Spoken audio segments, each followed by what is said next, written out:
మేము చేసినటువంటి సర్వే ప్రకారం ఈ రాష్ట్రం 3,40,77,554 అనే సంఖ్య.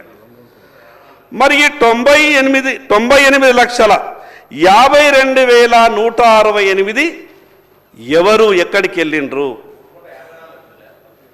3,30,00,000 ఈ సంఖ్య తీసేస్తే 4,33,29,722 ఒక అధికారిక వెబ్సైట్లో ఉన్నటువంటి లెక్క. దాంట్లో 3,32,00,000 ఓటర్లు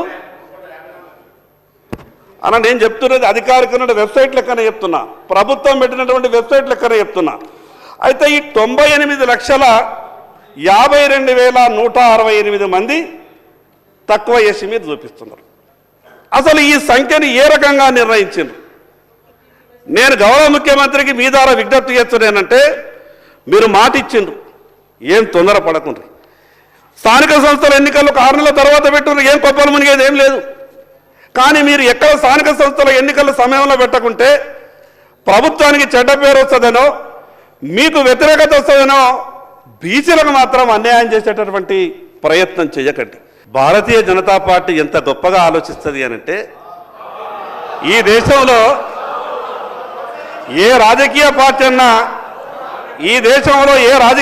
అన్నా మామూలు వ్యక్తులకు ముఖ్యమంత్రులుగా ప్రధానమంత్రులుగా అవకాశం ఇచ్చినటువంటి దాఖలాలు లేవు.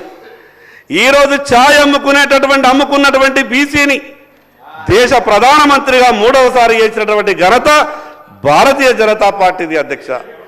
అధ్యక్ష నేనేమంటున్నానంటే, దేశ రాజకీయాల గురించి ఈ అసెంబ్లీలో చర్చ పెట్టే కన్నా ప్రత్యక్షంగా కనబడతా ఉన్నారు. బలహీన వర్గానికి సంబంధించిన నాయకుడు ప్రసంగం చేస్తూ ఉన్నాడు. సరే, ఈ సందర్భం వారు ముందు సీట్లు వస్తారని ఆశించినాం అధ్యక్ష. సరే, అంతపూర్వకం బీజేపీ రాష్ట్ర అధ్యక్షుడు ఒక బలహీన వర్గాలకు సంబంధించిన మరి బండి సంజయ్ గారు ఉండే. ఎవరు తీసింది అధ్యక్ష? కాంగ్రెస్ పార్టీ వచ్చి తీసింది అధ్యక్ష. ఈరోజు బలహీన వర్గాలకు సంబంధించిన కేంద్ర మంత్రిగా ఉండే బండారు దత్తాత్రేయ గారు ఏమైంది అధ్యక్ష?